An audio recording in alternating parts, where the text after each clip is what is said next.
I'm like, oh my God. But before that, okay, before I have her, I come out and tell everybody, tell my family, everybody. They like, okay, pump your brakes. We got to throw you a baby shower. We got to figure out, what is it? What, is it a girl or a boy? I'm like, it's a little girl. Okay. Because they could tell that in the ultrasound that it was a girl. So we have a baby shower at the Holiday Inn Select downtown. My aunt Sabrina, she threw it for me back in the day. Okay. She was my uncle's wife. Love her to death. Still to this day. Even though, they're not together no more, but she's still my aunt Sabrina. Okay. So she threw me, her and my cousin Buffy, they threw me a beautiful baby shower down there. And I got so much stuff for my beautiful little girl. And it was just, it was fun. So I had to grow up fast. Yeah. Now, around this time, I was just smoking weed. Yeah. Now, back in high school, I did, play around with PCP a little bit. Just to, whatever. It was a trend back in 2009, so everybody was getting wet, supposedly. All right, okay, yeah. I do remember hearing... So, now that's Dipper. That's for the audience at home. Now, was it dippers? Was it, dipped into weed? Or, you got to give me prevalent... It was like a cigarette, and they would, dip it in, embalming fluid. All right, okay. And we was smoking this shit like it was okay. Whatever. You feel me? So early just trying shit. Yeah, and it was it made us out of our mind crazy. So I'm like, okay, fuck that shit. Because it was bad shit crazy. Okay. So we was like, okay, that's not for us. We don't do that. Whatever. Okay. Did it about 3 times. Because, we thought it would be different. Yeah. No. Yeah. The same every time. Okay, So we're like, okay, fuck that shit. No more. Yeah. So I was just smoking weed. All right. Around that time is when I first, started doing, criminal activity, scamming and shit. Yeah. So, me and my friends would steal credit cards, run them up, all of that. So I had got caught. So I had to go to jail. I was in jail for about 4 months.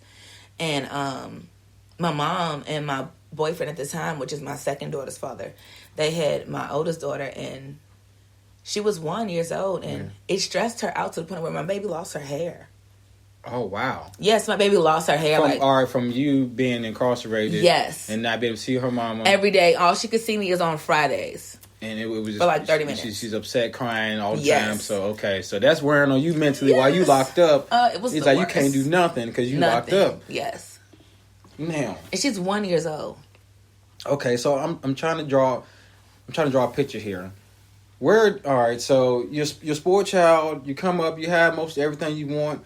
What made you get into wanting to scam? Was because you wanted to keep up and always have these nice material things?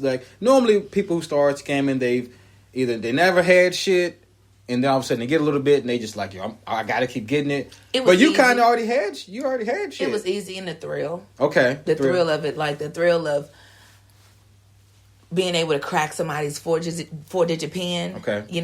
Knowing that it's it used to entice me, legit. So just the rush of doing something. Yeah, exactly. Rush of doing some illegal shit and getting away with it. Yeah. Oh, I'm gonna do it again, and I'm gonna see if I can get some more money this time. And I'm gonna do it again. Let me see if I can get some more money this time. But when you got locked up, that was your first time being locked up, right? That was my first time being locked up. I was 18 years old, fresh. Oh, now you was 18 when that hit. 18 years old, yes. Okay, so that had to be a deterrent going to jail at 18. I know you felt that had to do something to you to make you, or did you go back into doing it after you got out? Did you say no? I did not do that anymore. Okay, no.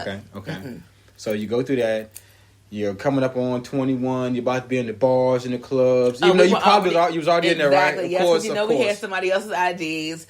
Been in the strip clubs since we were 17. All of that, we was so crazy. You was already doing that anyway. Yes. But now you can, legally just roll around, do what you want to now. Exactly. So okay, but before that, when I got out of jail, I was on probation, and so.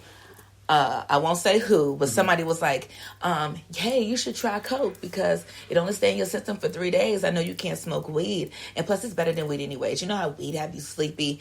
Coke could bring you up. So you should try it. So the first time I tried, I gagged real hard. And then I just started throwing up all over the place. And they was like, yeah, that's how you know it's good. See? All right. So right there, to the people at home, you can have people that come up in your life. They're not going to be there for your benefit. They're going to suggest things like she said. They say, hey, man, you going through something. You can't smoke weed right now. Try this coke out. It's only 3 days in your system, blah, blah, blah. Me personally, I have an addictive personality. Correct. So I don't try shit. Because I know me, if I like it, you know what I'm saying? So I don't, you know what I'm saying? So But you might not think that in that time of what you're going through, you talking to a friend or a homie, and they'll present the benefits of the drug or the coke. So they presented you with the benefits of it. Yeah. You tried it. You get kind of gagged. You react in a funny way. Now, when did you say, all right, I think I'm gonna try it again? The rest of the night, the rest of the night, he was like, you just got to get used to it, just get used to it, you'll be fine, whatever. So, I was doing it a little bit more that night. So, I say about a month or so go by, I don't do it anymore. Then we link up with we link up with some other people that do it. And the girl, she's like, yeah, girl, after I do it, it make me want to clean up. And, I clean my whole house. That's why my house is always clean. So, but at this time, I'm like, I've never really been too keen of it because, for one, it had me blinking a lot. Okay. Blinking a lot, talking a lot. I'm full with my mouth, all of that. Like, no. Yeah. So I never really did it too often. Like, I would do it, every now and again on the weekends, something like that. But I wasn't to go out and party if I wanted to stay up late. If I wanted to go shoot dice, go to the joint or something afterwards, then I get some, just to stay up. Okay. Other than that, no, it wasn't an everyday thing for me. The coke wasn't my drug of choice. Oh, that stuff is very expensive too. Also, to be, you know what I mean, to be in that game. Kind of, it's not that expensive. Trust me. Okay, trust me. Okay, well then, all right. Coke is cheap. Jug queen, finesse queen in the building. You know what I'm saying? Learn to me. But so all right. So now you're at the age of about 22. You've tried PCP and you've tried cocaine. You know what I'm saying? You smoked your weed and all that. So by 22, if you've done a lot, you've experienced a lot already. Yes. You know what I mean? So now you're getting older, you're starting to party more, and the more partying means more drugs, more alcohol, or Yeah, kind of, sort of. Like I said, I still sniffed the coke for a little bit, every now and again. Drank liquor every now and then, but it wasn't like every weekend thing, or everyday thing. Now, fast forward. Yeah. To 26. I'm 26. All right, yeah, I turned 26 years old. Mm-hmm. I want to say, what did I do when I turned 26? When I turned 26, I think I was just hanging around Lynchburg. I didn't go anywhere to do nothing. Mm-hmm. But back in 2017, I got stabbed. Okay. January 2017, I got stabbed at Phase 2 nightclub. Yes. Oh, okay. So, I had to go into immediate surgery that night. After that, they prescribed me Percocets.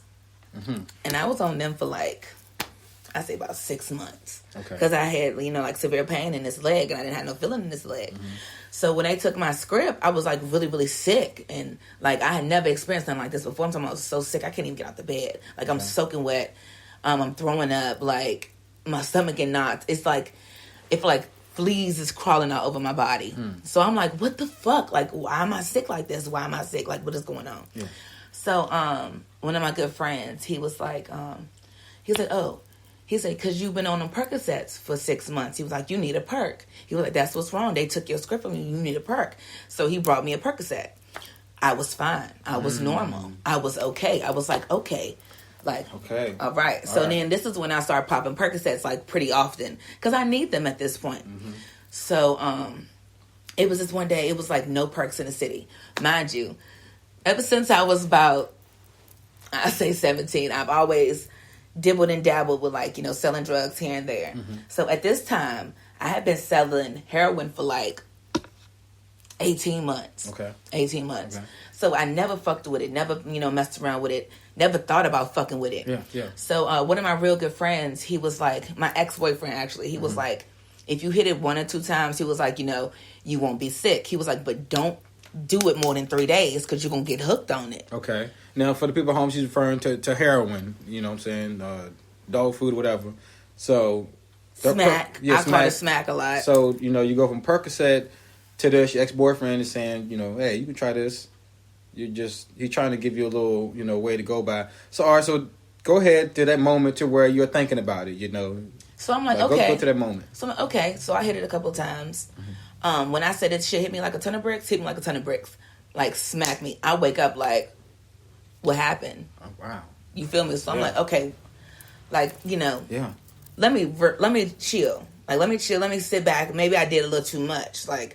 let me, be okay. So once I got, that lasted me for, I say, about a day and a half. So once them symptoms came back, I hit it again, but I didn't do as much as I did the first time. Okay. So at this point, I'm okay. Like, I'm okay. But as the day went on, it wore off, so I got to hit it again. And the day go on, I got to hit it again. Okay. At this point, I'm doing it. Like, I'm really sniffing heroin at this point. I'm really sniffing smack. Like, I'm really a junkie right now. Like, I'm really a junkie at this point. After a week, it was done. I needed it every day. I couldn't, like, I'm telling you, like, I couldn't get out the bed without it. Like, that's why I always had it. I never not had it because I knew what I felt like that one time when they snatched them fucking pills from me. Okay. And I never wanted to feel like that ever again. Ever. To be without. To not have it. Okay. I never wanted to feel like shit was crawling all over my body again. All right. So, what's going through your mind? Because, we think in the moment, and we're like, oh, I know it had to be a moment. He's like, oh, shit, like, I'm gonna fucking get hooked on this shit. Like, did you have that point of like a little clarity? It was like, damn. No, at this point, I'm like, okay, it's whatever. Like, I ain't asking nobody for shit. I ain't out here sucking and fucking for it. Yeah. Like, I'm supporting my own habit. I'm good. I don't give a fuck what nobody got to say. I'm okay. Okay. Like, I'm losing weight, so I'm thinking in my head like, oh yeah, I'm starting to look good. I'm getting skinny. Blah, blah, blah, whatever. I'm trying to feel myself because it's a power thing. Yeah. Heroin is a power drug. When you do that drug, you feel so powerful. You feel so in charge. And so, like, just, like, you really that bitch. Like, you really that nigga. Like, you really, if you feeling yourself. And, like I said, it was a power thing. The fact that I could do this drug and still take care of my kids, still, go out to the party, still look good, still buy whatever the fuck I wanted, still be around my family. But in the same sense, I wasn't being around my family. I won't hang it with my friends because, mind you, I'm doing something that's a secret. Nobody knows what I'm doing. So at this point, I'm by myself. It's just me and my ex-boyfriend. And even sometimes me and him wouldn't be together because he got a whole family that he deal with. So it was like, I was really lonely and by myself. So I just had this drug to go to. Like, mind you, like I said, I was selling it. So, I'm going out of town to get my shit, coming back, divvying it up for me and then divvying it up for my fiends. Whole time I am a fiend. Yeah. I'm not even thinking at this point. I'm just like, shit, oh well, as long as I got mines, I'm good. As long as these bills paid, I'm good. As long as the kids got shoes, clothes, whatever, we're good. I'm not thinking that nothing is wrong with me. I'm not thinking that it's a problem. Yeah. So after this point, I'm on it for a year straight. Now, your personal life. When did your family start to wonder or peep? Now, from the outside looking in, as your friend, I would look at you and I'd be like, oh, okay. Pinky's doing well. She lost a lot of weight because, you mask well. Certain people I can do it too. Your world could be fucked up, totally upside down, but somebody see you and like, oh, she's doing great. She handling the business. So you mask very well, So from the outside looking in, people will look at her, oh, Pinky doing a thing. She's losing weight. She's still looking good, dressing good. But the whole time, your world was upside down. Facts. Like, I'm fighting this demon that don't nobody know about. Now, how did that feel, not being able to talk to somebody? Did you have anybody to talk to about, I know you had your the boyfriend there, but he... Yeah, I had him and I had, like, one other friend that did it, but I said, like, two other friends that did it. So were they going through what you were going through? They, like, feeling like, yeah, we need to get off of this shit? Like, or they just No, because at this time, I'm not even feeling like I need to get off of it. I'm feeling like it's okay. Like, it's fine. It's okay. Like, I'm thinking at this point, everybody got their drug of choice. Mm-hmm. Everybody do something. Okay, everyone does something. It's just all in how you handle how you do it. Mm-hmm. It's all in how you do that shit. Like, it ain't what you do, it's how you do it. That's what I'm thinking at this point. But fuck that. No. Yeah. If you gotta get the fuck up every day, if you gotta do a drug to get up out your bed, if you gotta do a drug to have fun, you need fucking help. And it's okay to admit that. The people at home need to hear that too, A lot of people say, do what you're saying. Hey, or think this way, like, I can handle it, so I'll be all right. I'll be all right. I can handle it. Think about it. Okay. I always say whenever people's lives started getting fucked up, it's when they start doing drugs and start doing shit they ain't got no business doing. That's how you know, like, you shouldn't be fucking around with this because everything is in shambles at this point. I would always say, my life is in shambles. And one of my really good friends, she would say, bitch, it's because you make your life in shambles. You put yourself in all these situations. Accountability. And at this time, I'm not holding myself accountable for nothing. You're blaming everything else around you. On everybody else because I'm so high on my mind. I'm really not seeing the truth. Whole time the problem is me. Man, you got homegirls and shit like that. Are they noticing? Or they know what's up? Or you just like I stopped mind your talking business? to them. Okay, that's I stopped talking to withdrawing. them. I stopped going around them. I stopped